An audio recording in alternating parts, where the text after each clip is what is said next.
6.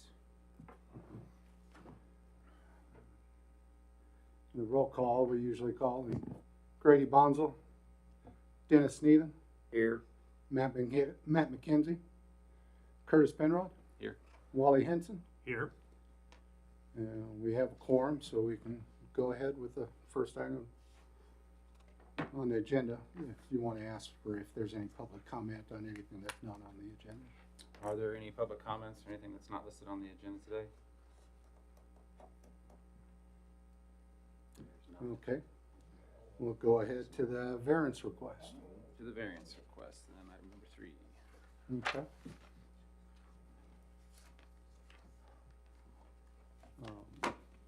Zach, did you want to go ahead with your staff report on the variance request?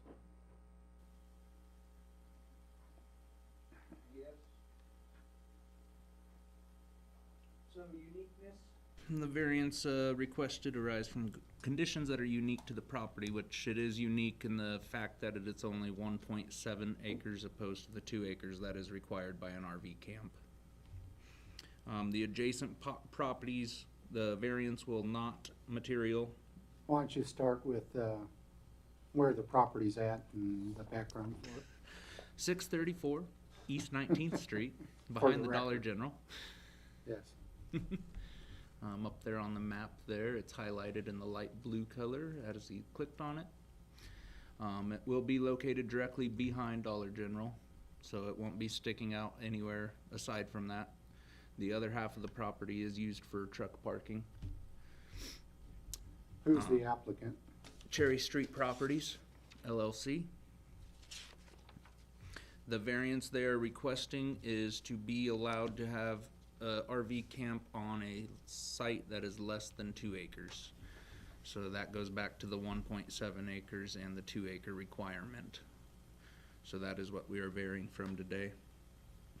The properties around it are all in the C1 zone district, so there is no residential properties around it.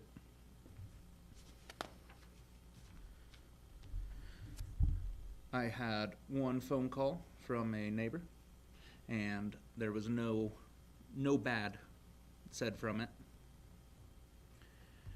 Other than that, I did not receive any other comment regarding the variance.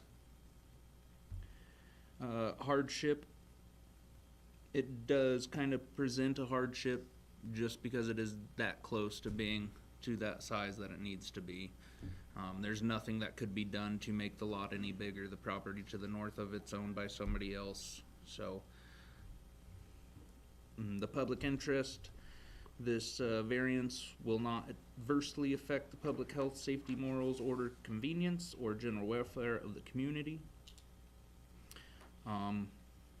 I do not believe it will be a detriment to the public having it right there. That seems to be a pretty good area to have it, considering it's on the same streets and zones that our other mobile home parks and RV parks are in.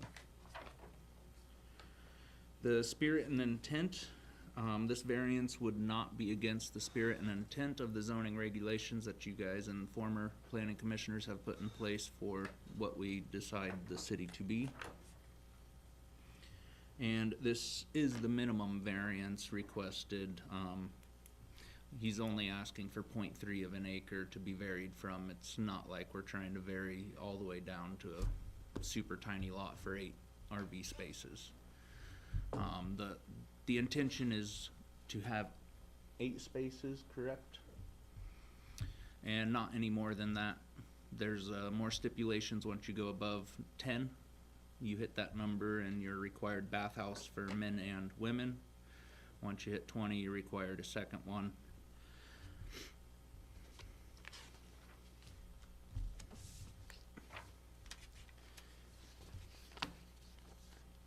And that is my report.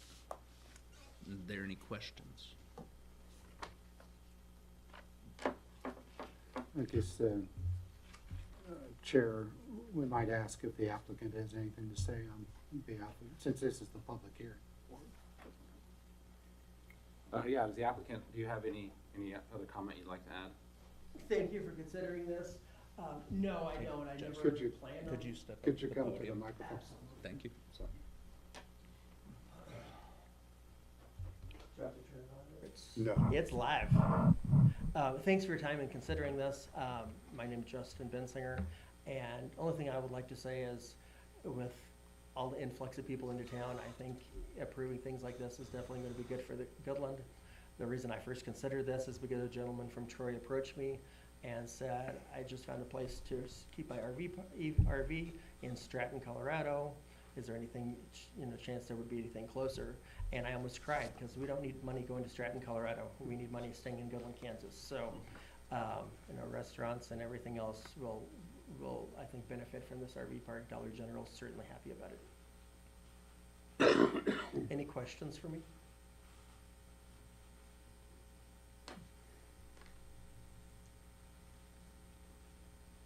No, I don't think so.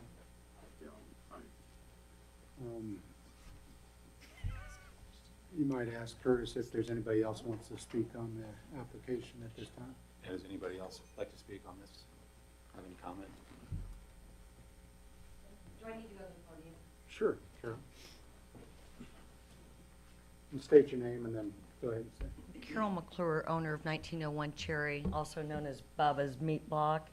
So I'm adjacent to Justin. I was just wondering, how did you come up with the 1.7 versus the 2? Did you do a Google map? No, that is all from the open records from the Kansas From the open appraisers. records, okay. So at this point, he's allowed 6? He's allowed up to 8 as long as the variance is approved, well, up to 9. Once you go over that number, then it would have to have another variance to have a bathhouse on the property or not. Okay. Do you wanna do that? Are you happy with 6? I would like 8. You would like 8? Yeah. Okay. So after 8, you would have to have the bathhouse, the shower, After the blah, blah, 9. blah, blah, blah. After 9. After 9. After 9? Yep. Okay. All right. So maybe tomorrow we could look into my place at 1901 Cherry and see how many I can have at my lot. I'd like to join him. You're more than welcome. I have a stable place. It has 2 bathrooms, men's and women's. It has a shower. It has a full kitchen. And it would be a nice common area for those vacators. Mhm. As far as Stratton, Colorado goes, there's a lot of landowners that live in Goodland, Kansas that own properties in Stratton that also live in Goodland. So, there you have it from me. So get back to me on that, and if it's a fly, I'm with you.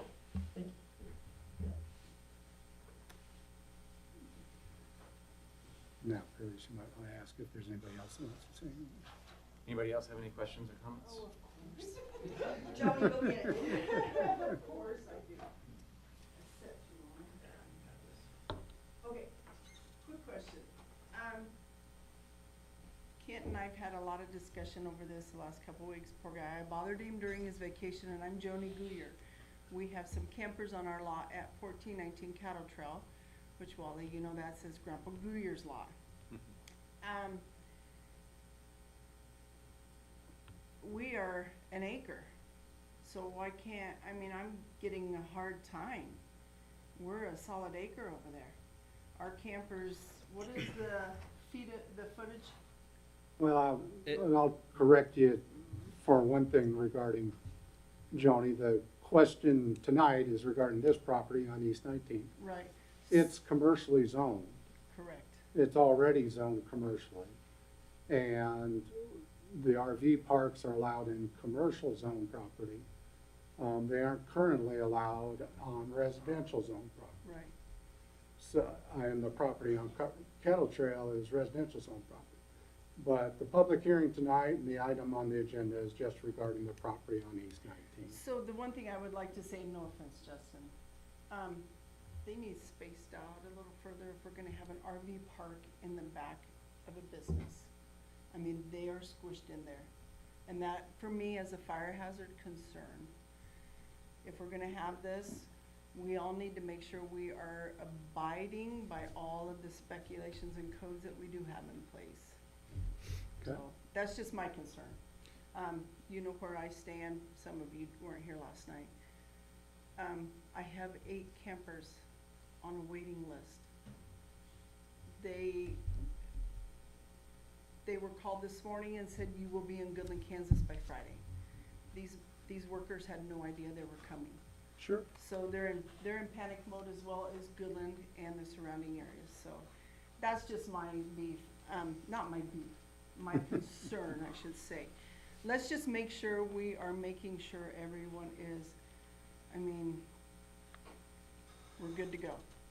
Code-wise, electronics, electrical, sewers, everything, please, that's all I'm asking. And I have done all the inspections out there, and they do look close, but they are at the limit of how far they are supposed to be apart with each other. Oh, they're 30 feet apart, what's the limit? 25. And then we have the markers, the lot, and does Justin know this, that they all have to be Mhm. labeled? I mean, which, Yeah. I called Jason Earhart today, and I thanked him because that is an issue I don't think any of us thought about, is marking those campers.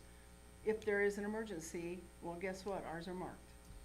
They're labeled, they are marked, and the campers know their lot If numbers. anybody would like a copy of the code, feel free to come to me and I will print it out to you. Thank you, I have one. That's all my thing, so. Just make it fair for you. Thank you, everybody, for the comments. Thank you for the comments. If there's any further? One thing I'll say during the public hearing is what you have outlined on the screen.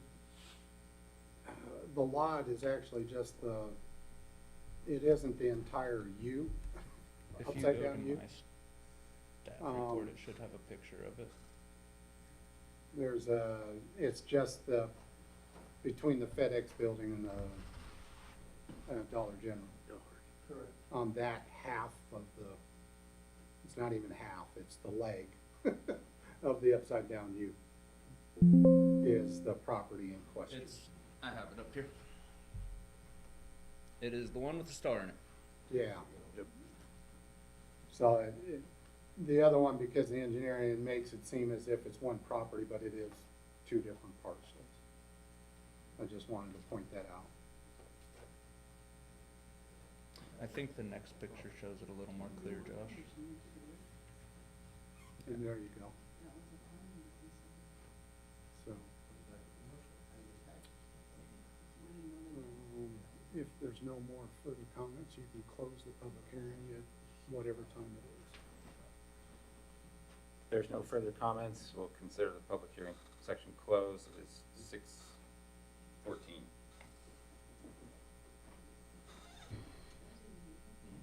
So this is the planning commission and this is the zoning appeals board or the zoning variance. You have a variance request before you. The planning commission acting as the board of zoning appeals. And you had some documents in your packet for it. And then here's all facts and testimony from all parties wishing to be heard concerning the requested variance.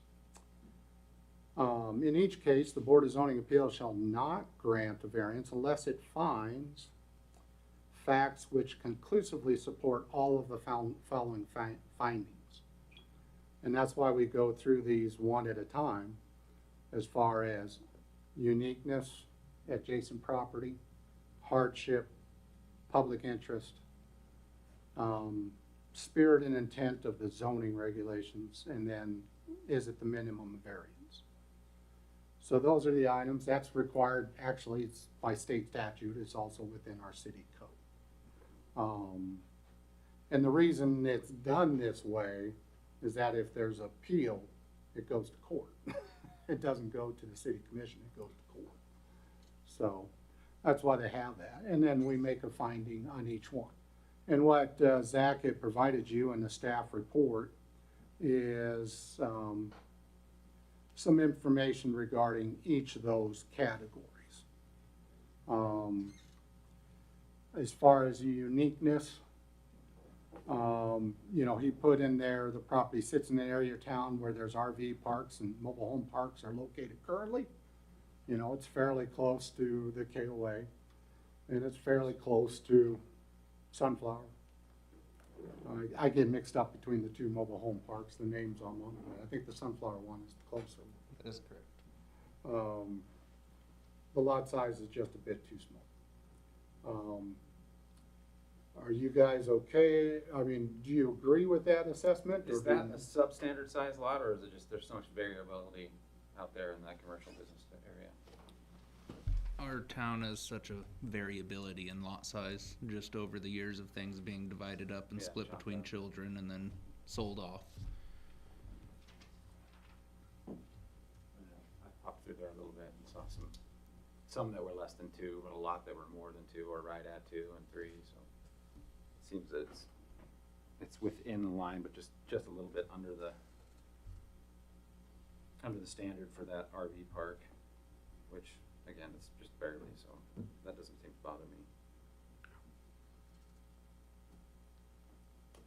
Are you, and you might, Dennis, are you okay with that assessment of it, or, Yes, I believe so. and Is it- Wally? I'm okay with it. Okay. The second category, and the reason that I'm being exact with each of you is that I have to have a statement for each one to state, to include in the minutes. The second category is adjacent property. The variance will not affect the property rights or adjacent property owners or residents. The property owner requesting the variance owns the property to the west at 1825 Cherry, which is the Dollar General building and a couple other businesses within it. The property to the north is used as storage for construction materials and other materials. We all know there's lots of stuff on that property. Stuff, that's a good word. Stuff, yeah. The property to the east is the FedEx truck depot. To the south is a mixed use of vacant buildings, as well as a game store, as well as Carol McClure's property. It's not vacant. I'm not saying that it is, I'm just. It's full of Halloween and Christmas stuff. That's a good description, so. But then there's also the game store and then, one residential home that is actually a non-conforming use. It's a residential home in a commercial district. Existing non-conforming. Is this thing non-conforming? No, it's an existing home that's non-conforming. Right, right. Is that the one east of Bubba's, of my place? Mm-hmm. I thought that would be a nice place for some of these campers. So that's the properties that are around it. What do you guys think regarding the assessment for adjacent property? I don't have a problem. I don't have a problem with it. You said you fielded one question, there was no bad vibes, so to speak. She has spoken her piece tonight. Carol? Did I have any bad when I talked to them? Nope. Nope. And it seems, people have had ample opportunity if they had any issue. Yeah, it seems to be fine. Okay.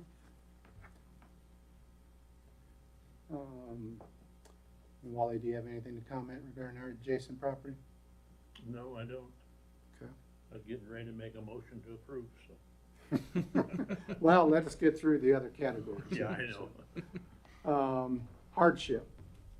The requirement of 2-acre lot as a minimum will not allow for the temporary housing of the individuals in our area, reducing the economic benefit of them being in the community. That's the hardship as far as we're trying to respond to the requests that have come in, so. Or the property owner is. City actually isn't. City's just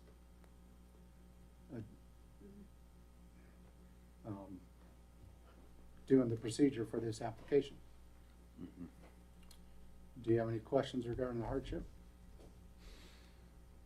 It's just .3, right? Yes. 0.3, yeah. That ain't much.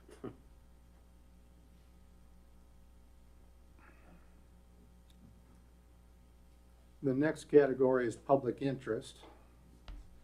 The requested variance will not adversely affect public health, safety, morals, order, convenience, or general welfare of the community.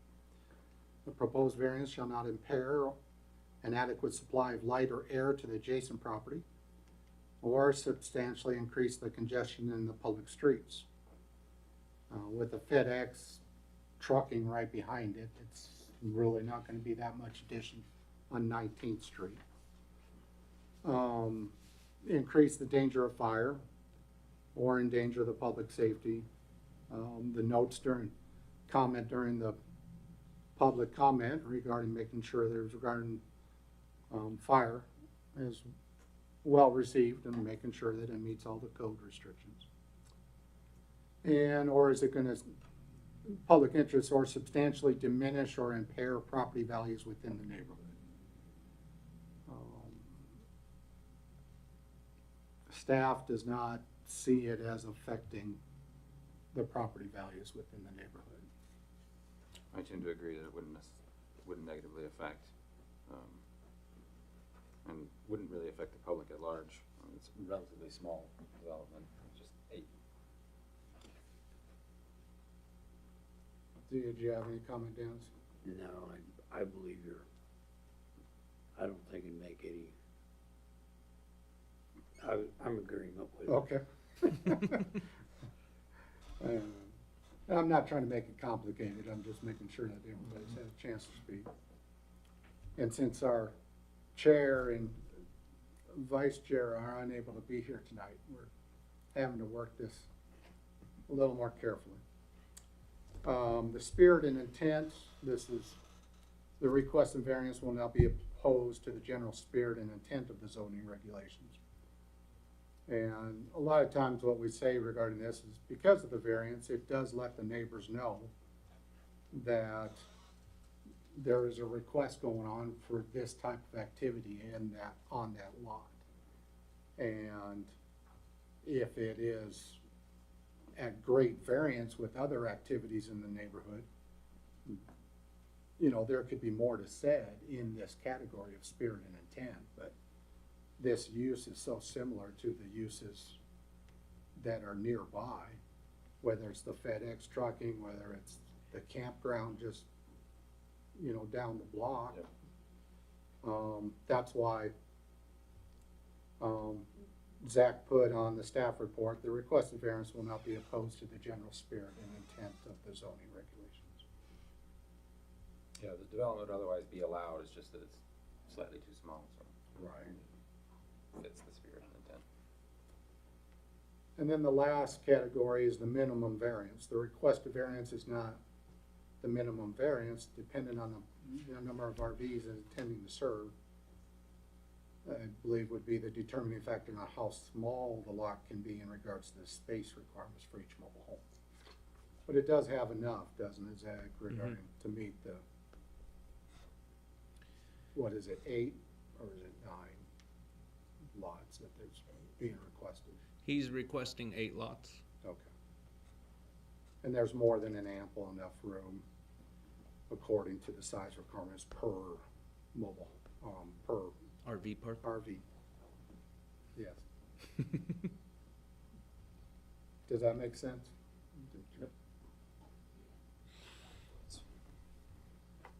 Okay. Now, based on all those categories, then there is, at the conclusion of this section, the planning commission will need to make a motion to either approve, conditionally approve, or deny the variance request.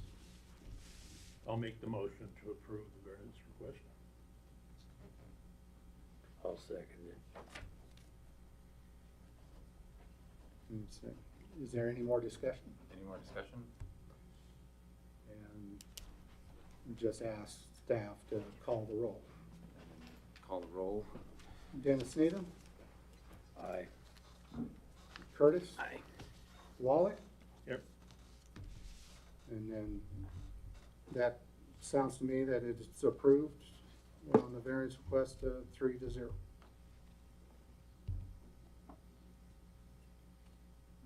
Now you can go ahead and call for the next item on the agenda.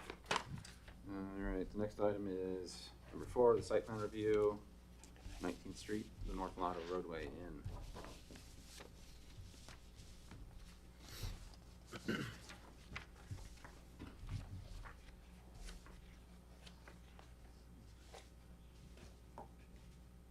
Yeah.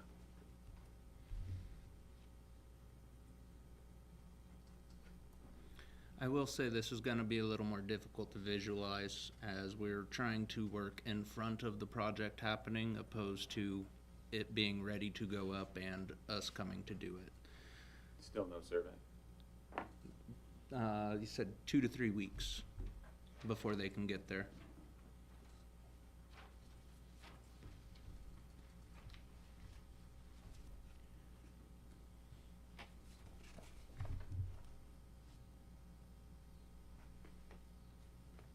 Daniel, So do we have to just table it until the next meeting?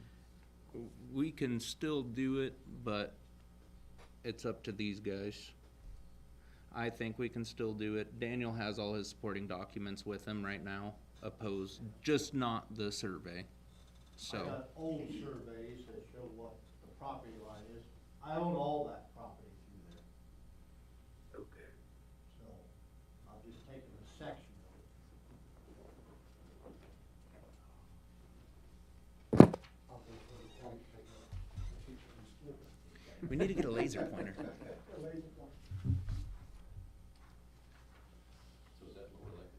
Yes. That's Lower Electric. That's more electric on this side. So, from that blue line, it'd be, his property is 205 feet over to the others, to an easement for a sewer line. And between the easement of the sewer line and the easement for the electric line, which I have not found any registered easement, but I will willingly give the easement, because it's existing. There's 75 feet between the two easements. Now, I wanna put up a 55 by 75 building in that easement area, In between the two easements, in between the two easements. which is why we're waiting for the survey. So before I would ever permit anything, even if you guys did approve the site plan review, I would wait till the survey came in.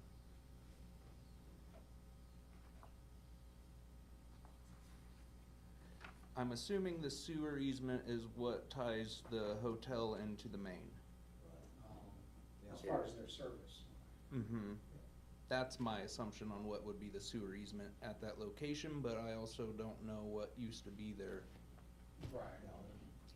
That's what that is for, is the motel, the old motel, which should still be good, and I'll still, I'm giving, my paperwork showed there was a 10-foot easement, I'm staying 20 foot from it to do this, 10 foot on each side, instead of 10 foot, 5 foot on each side. 'Cause my paperwork shows a 10-foot easement, but it's not a registered easement that I've found anywhere. But I would like to do the 55 by 75 building. The reason I am doing this building is I need a place for my camper and some toys, because I sold my other building over on 24 Highway. So somewhere in this area after it becomes straight lines, Yeah, basically. you kind of see the, if you don't care if I come up there. Not at all. Wow. Love to have you. So here's, okay, right here is a telephone line, right there, that's a telephone pole. Sure. And that's where that easement is. Right here is, there's a sewer line, right through, it's kinda hard to tell where it's at, but I wanna do it right in this area right here. Oh, okay. Yeah, just like that. Would you mind if I make copies No, for the you can have commission? it. I got that there, I've got an aerial shot of it and everything, so there's, What's being copied wasn't included in your package, but I think that would yeah, these are just stuff. help the conversation quite a bit. Okay. Cause that's an awful big parcel back there. Oh, yeah, Plenty of room. there's 4.6 acres back there, and there's still another 500 feet to the east of it. There's plenty. And I'm gonna split that off, but it's commercial. It's commercial, so I can put trailer parks back there too. But I don't, seriously, I don't think it's gonna work. I hate to tell you, I've penciled this RV park deal out, it looks really, really good. It looks really, really good, but pencil it out for 5 years and I guarantee you what you're gonna, especially if you do it on commercial property. In my opinion, is if anybody wants to do it on residential property, it's great, but they ought to pay the taxes for commercial property. No, but it's that way, Up would be north. but it won't, it will not. Thank you. I have one for you, I don't care. Oh, that's fine. I can look at Wally. 9 units back there, I can split it twice, put 18 units. So, Still, won't not pencil out. I can put more money. the one on the corner, which is already a separate lot, is Black Hills on the top left corner. Right. So That's already Black Hills. Lours is split also, it just doesn't show it on EBH's map. On EBH's map. So that's already a separate lot where that building for Lola Electric is. Then the rest of it is all one parcel right now, and when he was saying the different sewer line, those are the lines, basically, Okay. in his map. And he's putting it in between those two easements, Yeah. basically. Okay. I'm assuming the electrical easement that would be to the east is what supplies the free three-phase as well as the power that goes to Hope's Place No. back behind. No, the west one goes to Hope's Place. Actually, the east one is just 3-phase to the motel. Okay, so But I'll give you an easement if you give me 3-phase. Yeah, we got some bargaining chips here. I want 3-phase. Not that I'm gonna use it, but for resale. This is Never strictly know. resale. I'm old, I'm supposed to be out of the business. I'm supposed to be retired. Now, and the map that's included in the packet, does show, it matches this Rough a little sketch, bit too. Okay. You might wanna get to that, Josh, to show it up on the screen. the one in the packet. The one in the packet. Sorry about that.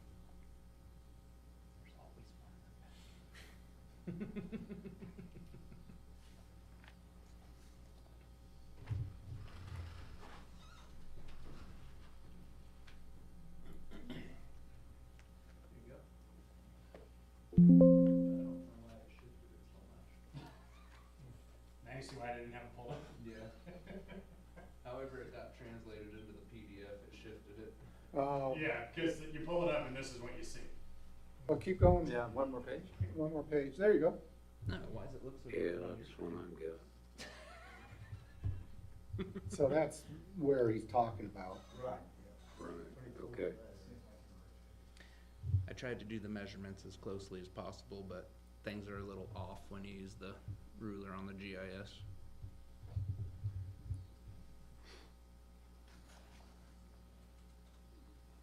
Oh.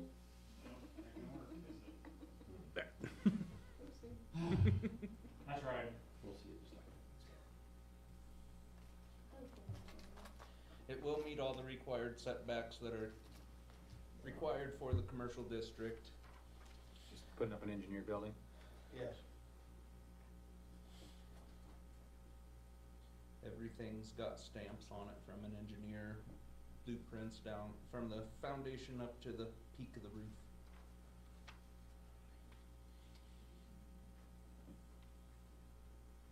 Okay. 75 by 50.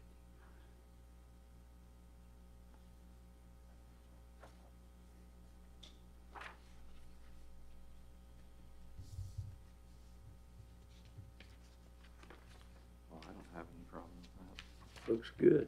Is there any other criteria on your site plan review that they need to consider at this point?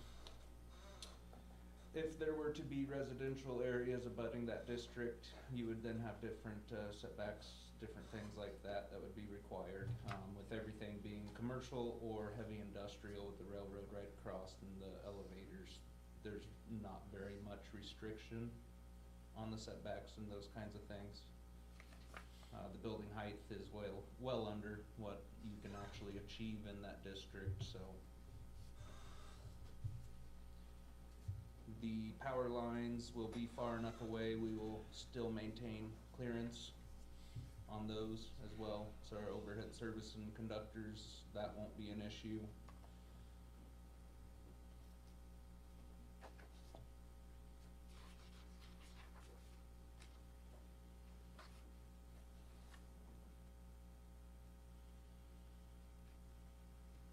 I don't know, looks good to me.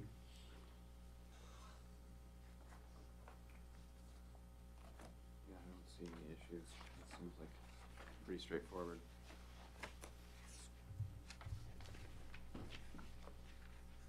I want one. It will be a metal building. So it'll kind of match other buildings that have been built right along that area, along West 19th Street. Be a different color though. I think that, Light gray and dark trim. Use dark- if they use choose dark to gray. go ahead and approve the site plan review, subject to the actual survey being submitted. Yes. Does that make sense? Yeah. Correct. Yes. And then the building official can give a report at the next meeting if that's been accomplished or not.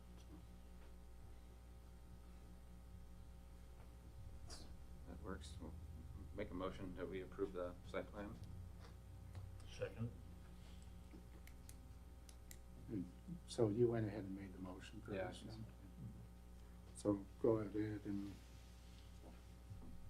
call for a roll call. And take a roll call. Dennis Neal? Yeah, I, Curtis? Yes. Wally? Aye. Okay. Now for the next item on the agenda. Next item is the revised parking standard requirements. At the last meeting, we had talked about parking standard requirements, which is how many spaces are required for the various uses for both residential and businesses. We had different codes from across the state as examples. And the example from Derby was one the planning commissioners said was simpler and easier to read and had reduced requirements as far as number of spaces in certain key areas. And rather, just like when we had our consultant come and talk with the planning commission and the city commission at the end of 2023, beginning of 2024. She said that is the parking standards, one item we have addressed in a number of other items in the zoning code. But the parking, they said, a lot of codes are going away from calculating how many spaces are needed based on like seating and restaurants. They're trying to get away from that because the owners can change the number of seats in a restaurant, for example, just using a restaurant as an example. They can switch from 50 seats to 30 seats or the vice versa. And there's no requirement in the code to come back and check, is there adequate parking for that? So that's why a lot of different codes are going away from that type of calculation. Well, how many parking spaces do you actually need for this type business or that type business?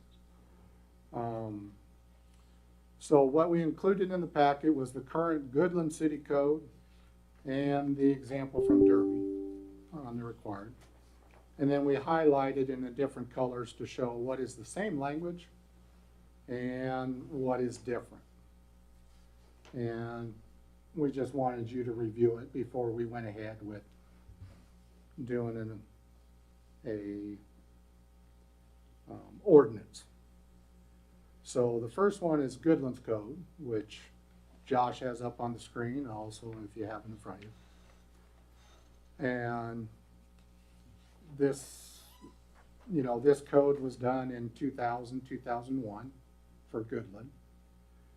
And it shows you on dwelling and lodging uses, the first one's bed and breakfast, boarding or rooming houses, which requires one parking space per rental unit. Now the ones highlighted in blue, that's the same as the Derby example. The ones in yellow is how it varies. Plus one for the owner and manager. The second one is dormitories, fraternities or sororities or group residential homes. 2 parking spaces for each 3 occupants based on the maximum design capacity of the structure. Well, when we had the res care facility, that gives you an example of a group home. But then, do they have 20 occupants? Do they have 30 occupants? Do they have 40? That could change, how many parking spaces are required. Hotels and motels, 1 space per each rental unit, plus 1 space per each 2 employees in the largest working shift and such spaces as are required for the different types of activities in the hotel. Manufactured home parks. On the Goodland Code right now, it's 2 parking spaces per each manufactured home. I don't know how that works in the 2 current manufactured home or mobile home parks, but I don't think they have 2 spaces for each unit in there. Nursing homes, rest homes, 1 parking space per each 5 beds, plus 1 parking space for each employee. Single family is 2 spaces per dwelling unit, which may include enclosed parking. And 2 family and multifamily, 2 spaces per each dwelling unit. How would you like me to go through this? I guess those are dwelling and lodging uses. Do you want to go look at the Derby example and then come back, or do you want me to continue with the Goodland example? Well, I read through this previously, so I'm not sure they have to go through line by line, but we can just hit the highlights sections, I guess. Makes Sure. sense. Yeah, I kinda went through it too, yeah. The ones in yellow that in the dwelling and lodging uses, those are the ones that are different in it. In the business, commercial, and industrial uses, you notice in the very first one there, it says 1 parking space per each 3,000 square feet of open sales lot area for the automobile, truck, RV, and manufactured home sales and rental lots. It's 1 parking space per 3,000 feet, plus 1 parking space for each employee. That 3,000 is different for the Derby example. Mhm.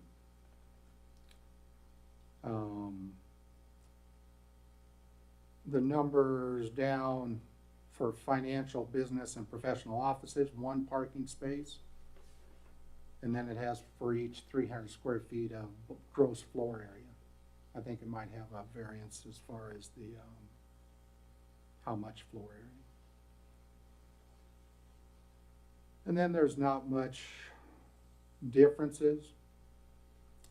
The bottom of that page has manufacturing, number 9, on the business, commercial, and industrial uses. Has manufacturing, production, processing, assembly, disassembly, blah, blah, blah, blah, blah. 1 parking space per 3 employees, based upon the largest working shift in any 24-hour time period. That's a really good example of what used to be the standard trying to do it by number of employees, move into a little bit different standard. As far as how many spaces should there be.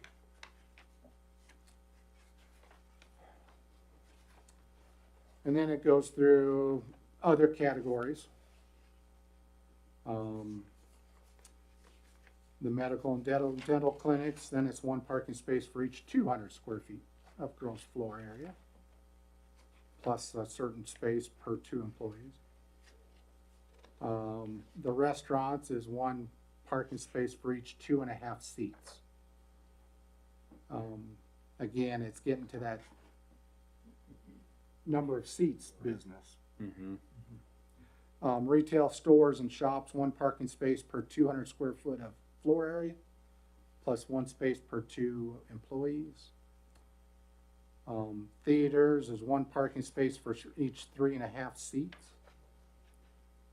Theaters, auditoriums, places assembly. So that's all the business. That's the examples of the business. And then other uses in the current code has churches, one parking space for each 4 seats on the maximum design seating capacity. And then number 3 is a difference as far as high school or colleges. 8 parking spaces for each classroom plus 1 space for each 2 employees. I don't know if our current schools have that or not. I Yeah. have no idea. But Sort of wondered where the number 8 came from. But Yeah. so that's Goodland's current code. Takes calculation and takes a little bit of work to figure out how many spaces. Then we included in your packet the Derby example. And you'll notice that it's in a table. much easier to read. Yeah, much easier to read. And again, the yellow highlighted ones are the ones that are changed from the Goodland code. Single family dwelling, instead of 2 spaces, it's just 1 space. Now these are the minimum requirements. You can have 6, 8, 10 spaces if you want in front of your house. That doesn't matter. 6. Okay, 6. Maximum of 6 cars.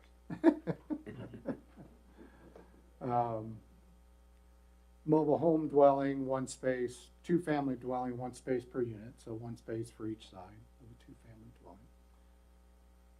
dwelling. 1 multifamily dwelling, 1 space per efficiency unit, and then the others are there listed. An assisted care home is 0.35 spaces per unit.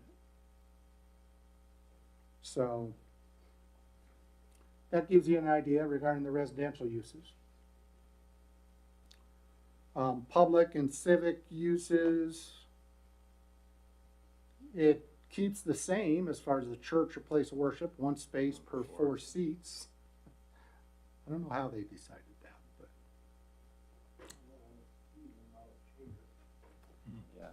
Yeah. but then school and college is different. It has 1 space per employee plus 10 visitor spaces, or 1 plus 1 space per 5 students, high school age or older. So that is quite a bit different from the current city code.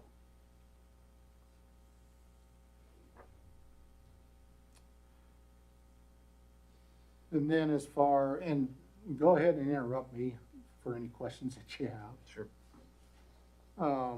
The commercial uses has sale and rental lot, 1 space per 500 square feet of building area, floor area, plus 2 spaces for the first 10,000 square of lot area used for sales display.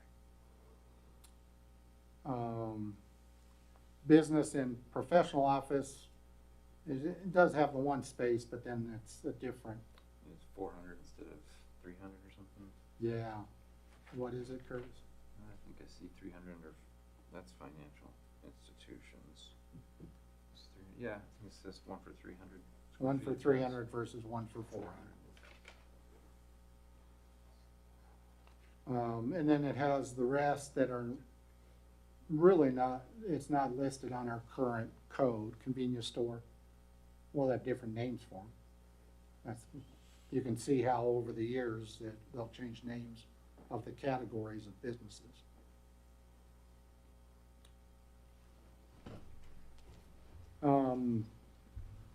The hotel, and on the next page, the hotel and motel, one space per guest room.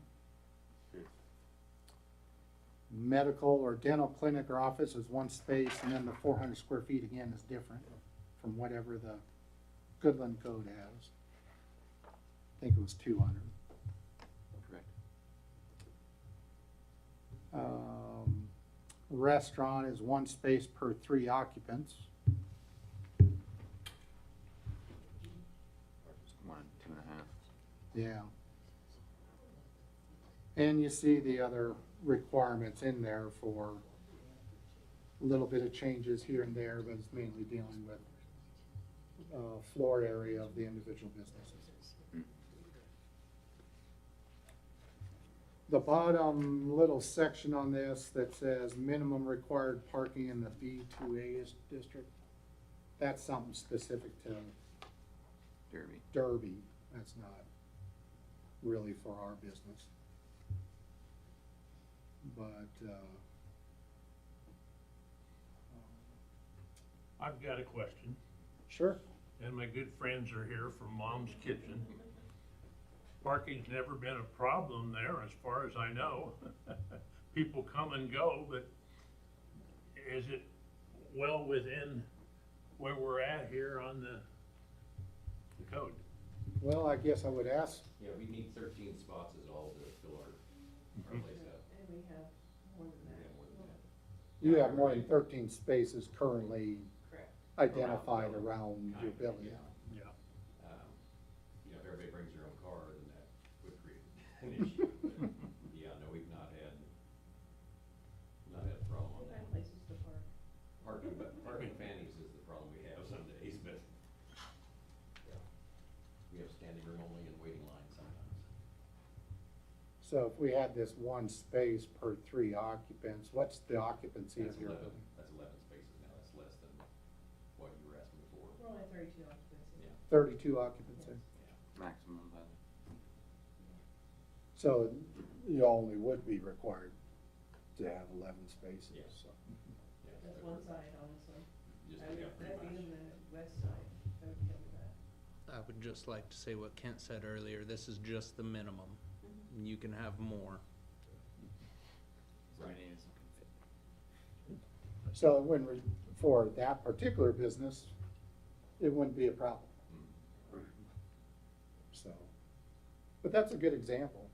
Where it would get cloudy for me is like downtown. Whose space is whose, I mean, The downtown mixed-use district is not required to follow the same parking standards just because there are so many businesses right next to each other. Right. yeah, 'cause if you required everybody to go on that, you could never do it. No, Right. not when the spaces are only 25 feet wide for a normal building. The other thing, you often do that in downtown districts so that the businesses don't start fighting each other and saying, well, these 2 spaces are mine, these 2 spaces. So you do a lot of shared parking. Then if it becomes more of an issue, then there's other solutions Parking areas. possible, yeah. This would you'd always do a review, obviously when someone's doing new construction, would a remodel trigger some of this review of the parking spaces, or just a change in use that would trigger? Change of use would be a trigger, change of occupancy. Makes sense. Have you had that example in the couple of years you've been here, Zach? Not necessarily, most of our buildings been just shops and stuff on the commercial side of things. Residential, everybody wants parking because we all have multiple vehicles at this point, so they're all provided with off-street parking, most of it's covered. And then we also have streets that are as wide as the Nile River. So, U-turn with a box truck.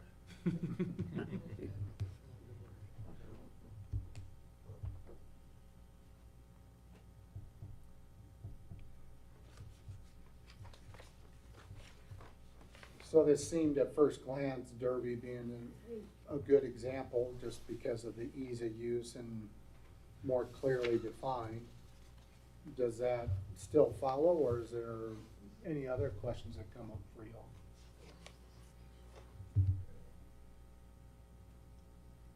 No, it looks good, and the questions I already had, I asked.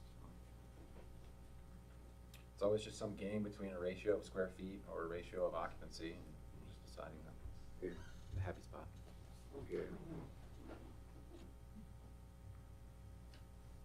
If everybody in the restaurant drove their own car, it might be a slight problem, but we don't have any idiots like that in Goodland, do we? Like I said, our main problem there is not parking outside, it's parking inside. Yeah, that's right.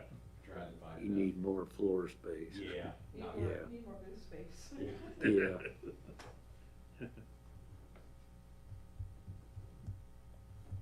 Would you like staff to come back with a proposed ordinance regarding this, and then we can start the process of whether you want to change the code or not? Yeah, that sounds good. Yeah, I agree with that. It's just what we've been currently working up here. This one. Yeah. Oh, as far as what he included in the packet. Yeah.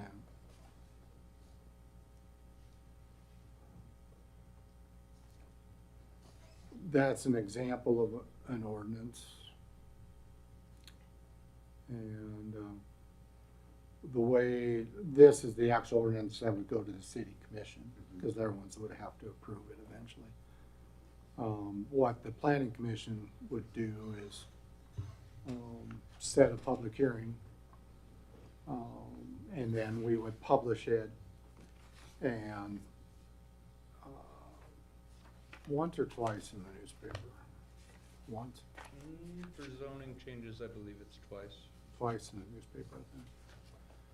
And that, because of that, then it needs so many days between the last publication and the date of the meeting. Ample time. Ample time.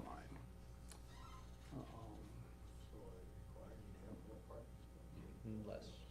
We got more parking spots than we. Yeah, I was gonna say, hell, I'm gonna have trouble parking that, parking my butt. So if you wanted to, we could set this for public hearing and possibly at the November meeting would probably be best. So there's enough time with the publications and stuff like that. Well, do we feel like we've created any type of a nuisance for any place with this? If not, I don't know why we just don't railroad it through. Well, because we gotta follow the procedure to change Well, I the code. understand that, but anyway. What it does reduce the requirements on certain things, so like housing, that was one of the things that came up, is requiring 2 off-street parking spaces. On the smaller lots can provide a little bit of an obstacle to people wanting to build. Is that, there wasn't any mention of ADUs in that ordinance, the one that we're looking at here. The No. ADUs have been addressed in a different section under the use standards. And so there's no parking requirements? There for- is parking requirements still for them, but it's down to the 1 space, is what was decided at the planning commission. And that might be good to include in Into. in this table. Or just throw it in parentheses on one of these. Right, including Including ADUs, yeah. Accessory dwelling units.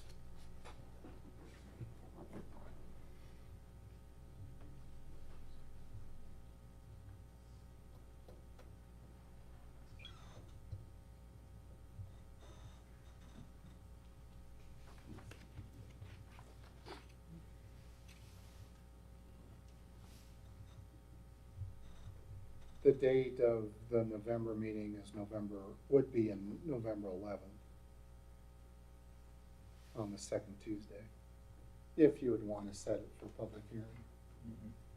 And then we would hold the public hearing, and then the planning commission would be asked whether to recommend the ordinance to the city commission or not.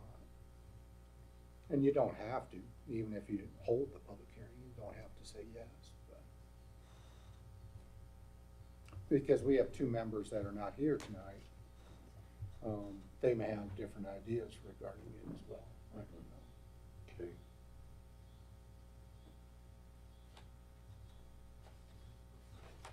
But we can you can give staff direction, there's two options, I guess.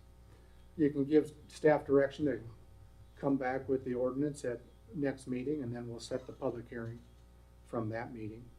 Or you can go ahead and make a motion to set the public hearing right now, and we gave you the possible date of November 11th. And if we wait till the next meeting, that meeting time would, the Study it November a little 11th bit, wouldn't, yeah. wouldn't have enough time. Probably not. We're gonna have to, well, staff has a question regarding the next meeting anyway, because that is in October, and it would be on October 14th. Unfortunately, I will not be here on October 14th. And then with the publications, we're going to ask you whether to hold it on October 21st instead of October 14th. I've had 2 more variances come through, so to meet the timeline for me publishing those and getting the notifications out to everybody, it would have to be that next week, otherwise we're gonna fall right on that deadline. So we might have a bunch of stuff on November 11th as far as variance requests. Just depends what you guys want to do. Well, I'd certainly like to have our missing Well, I'd members. like to see our other 2 members Yeah. involved, and maybe we'd be better off to Just give staff direction, bring it back again at the next meeting, and then we'll move forward from there. Yeah, let's add that ADU or accessory dwelling unit in parentheses somewhere, just so it's clear. Okay, I agree. we will do that.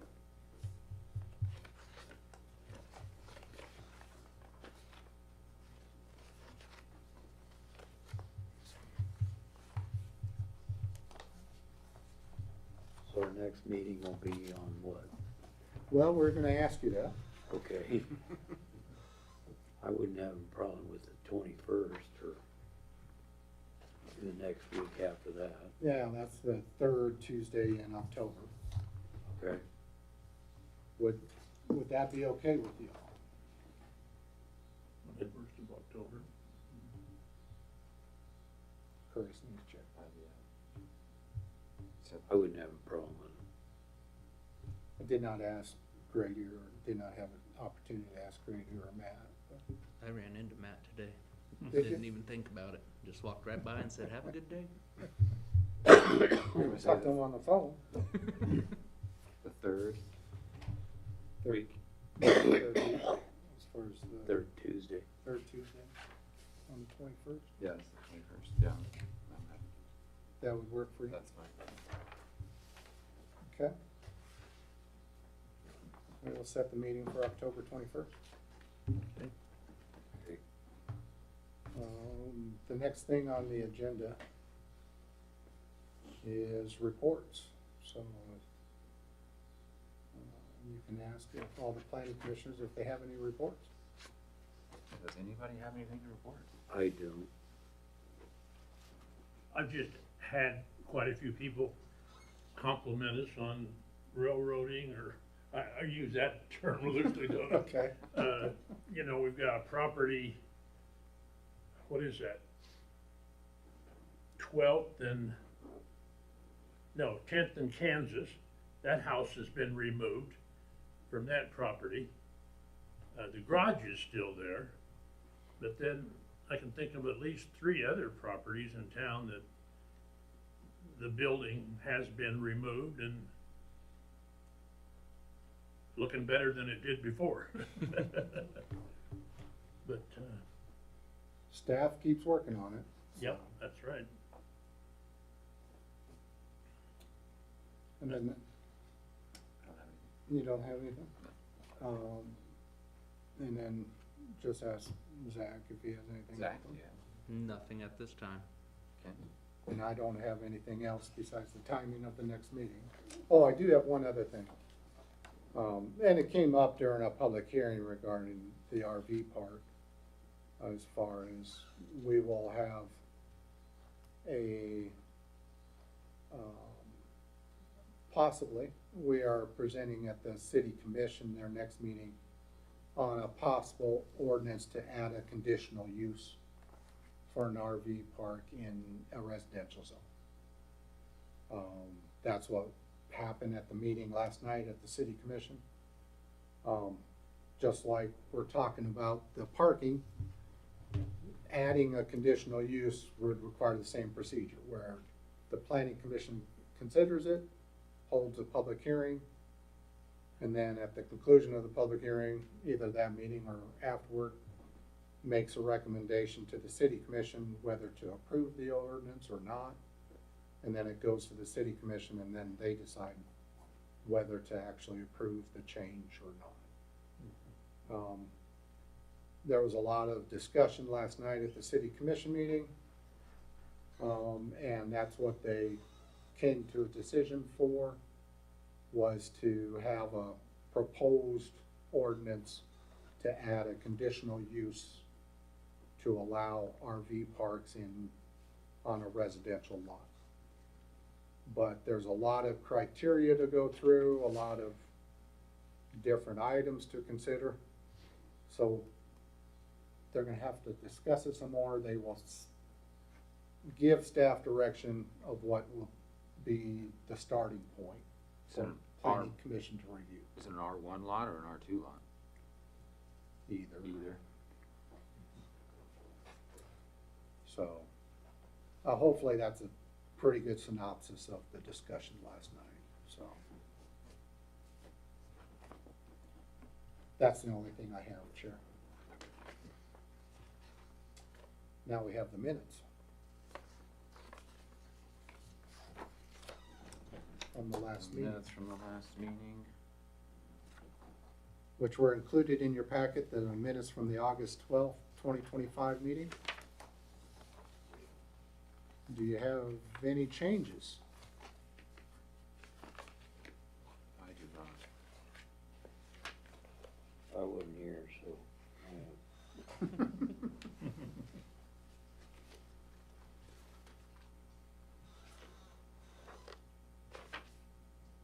Are you good with it, Wally? No, You're not? other than I'll recommend that we approve the August 12th minutes. Oh, okay. Somebody's got Well, Chair, that sounds like you made a motion. He made a motion, I'll second. Okay. You call for the roll. Roll. Dennis Neal, Yeah.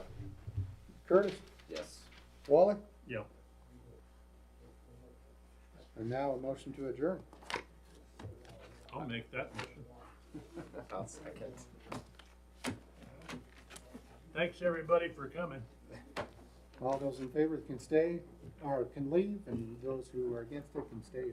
Yeah. Did you want this? Sure. Okay. And that.